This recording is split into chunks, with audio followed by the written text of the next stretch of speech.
महर्षि नारद को हिंदू धर्म में एक अत्यंत महत्वपूर्ण और प्रतिष्ठित स्थान प्राप्त है। वे देवताओं, ऋषियों और मनुष्यों के बीच संवाद करने वाले सबसे प्रमुख पात्र माने जाते हैं। उनका कार्य ब्रह्मा, विष्णु और महेश के आदेशों का पालन करते हुए तीनों लोकों में संवाद स्थापित करना और ज्ञान का प्रसार करना था। महर्षि नारद के 3 लोकों का वास्तविक अर्थ इस प्रकार है। स्वर्गलोक, यह लोक देवताओं का स्थान है जहाँ ब्रह्मा, विष्णु, महेश और अन्य देवता निवास करते हैं। स्वर्गलोक का उद्देश्य आत्मा की उन्नति की दिशा में मदद करना और धर्म का पालन करना है। मर्त्यलोक, यह पृथ्वी है जहाँ मनुष्य रहते हैं। यह लोक जीवन और मृत्यु के चक्र से जुड़ा है। यहाँ मानव कर्मों के आधार पर उनके अच्छे या बुरे परिणाम होते हैं। पाताल लोक, यह लोक पृथ्वी के नीचे स्थित है और इसे अधोलोक भी कहा जाता है। यह स्थान राक्षसों, असुरों और अन्य अंधकारमय प्राणियों का निवास स्थान माना जाता है। इस लोक का संबंध उन प्राणियों से है जो अधर्म में लिप्त रहते हैं या जो पापों का बोझ लेकर इस लोक में निवास करते हैं। महर्षि नारद इन तीनों लोकों के बीच निरंतर घूमते रहते थे और विभिन्न प्रकार के ज्ञान और संदेशों को हर लोक में पहुंचाते थे। उनका उद्देश्य धर्म की स्थापना, संसार में संतुलन बनाए रखना और मानवता की भलाई के लिए कार्य करना था।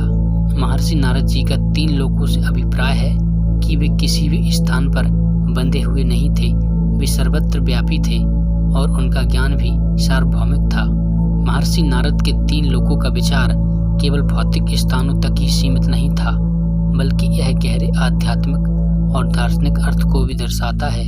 इन तीनों लोकों को प्रतीकात्मक रूप से समझने पर हम यह देख सकते हैं कि महर्षि नारद का कार्य केवल भौतिक जगत में ही नहीं, बल्कि आत्मिक उन्नति के मार्ग पर भी केंद्रित था।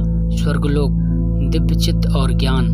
स्वर्गलोक का प्रतीकात्मक अर्थ है दिव्य चित्त और आध्यात्मिक ज्ञान। यह वह स्थान है जहाँ परमात्मा की उपासना होती है और जहाँ शुद्धता, सत्य और ज्ञान की प्राप्ति की दिशा में कदम बढ़ाए जाते हैं। नारद जी का उद्देश्य इस लोक में रहने वाले देवताओं के माध्यम से पृथ्वी पर धार्मिक और आध्यात्मिक ज्ञान का प्रसार करना था। स्वर्गलोक का एक अर्थ यह भी हो सकता है कि एक व्यक्ति को अपने उच्चतम आत्म साक्षात्कार और परम ज्ञान की प्राप्ति की दिशा में कार्य करना चाहिए। मर्त्यलोक, भूलोक। मर्त्यलोक का अर्थ है मानव जीवन और यहाँ पर मनुष्य के कर्मों का फल। यह लोक जीवन के संघर्ष, कठिनाइयों, भटकाव और समस्याओं से जुड़ा हुआ है। नारद जी का उद्देश्य इस लोक में मानवता के अच्छे कर्मों की दिशा में मार्गदर्शन करना था, ताकि लोग अपने जीवन में धर्म, सत्य और नैतिकता का पालन करें। यह लोक उन सांसारिक मुद्दों को दर्शाता है जो किसी व्यक्ति के आत्मिक उन्नति के मार्ग में बाधक हो सकते हैं। नारद जी ने यहाँ अपने संदेशों के माध्यम से यह बताया है कि हर व्यक्ति को अपने कर्मों पर ध्यान देना चाहिए और उन्हें सही दिशा में चलना चाहिए। पाताल लोक, मानसिक और मानसिक अंधकार। पाताल लोक का प्रतीकात्मक अर्थ है मानसिक अंधकार और नकारात्मकता। यह वह स्थान है जहाँ व्यक्ति के मानसिक विचार, बुरे विचार और नकारात्मक प्रवृत्तियाँ हावी होती हैं। पाताल लोक में असुर और राक्षसों का निवास माना जाता है जो हमेशा नाश और विध्वंस की दिशा में काम करते हैं। नारद जी ने यहाँ अपने संदेशों के माध्यम से यह दिखाया है कि हमें अपने भीतर की नकारात्मकताओं और विकारों तथा इच्छाओं को नष्ट करने की आवश्यकता होती है। केवल तभी हम अपने आत्मिक उन्नति के मार्ग पर चल सकते हैं। निष्कर्ष, महर्षि नारद के 3 लोकों का विचार न केवल भौतिक और दैहिक अस्तित्व से जुड़ा हुआ है, बल्कि यह मानसिक, आध्यात्मिक और दार्शनिक दृष्टिकोण से भी अत्यंत महत्वपूर्ण है। स्वर्गलोक हमें दिव्य ज्ञान और आत्म साक्षात्कार की ओर प्रेरित करता है।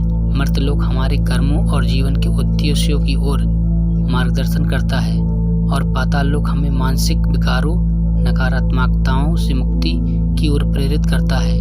महर्षि नारद ने इन तीनों लोकों में कार्य करके यह सिखाया है कि आध्यात्मिकता और संतुलन जीवन के लिए हमें इन तीनों आयामों पर ध्यान देना आवश्यक है।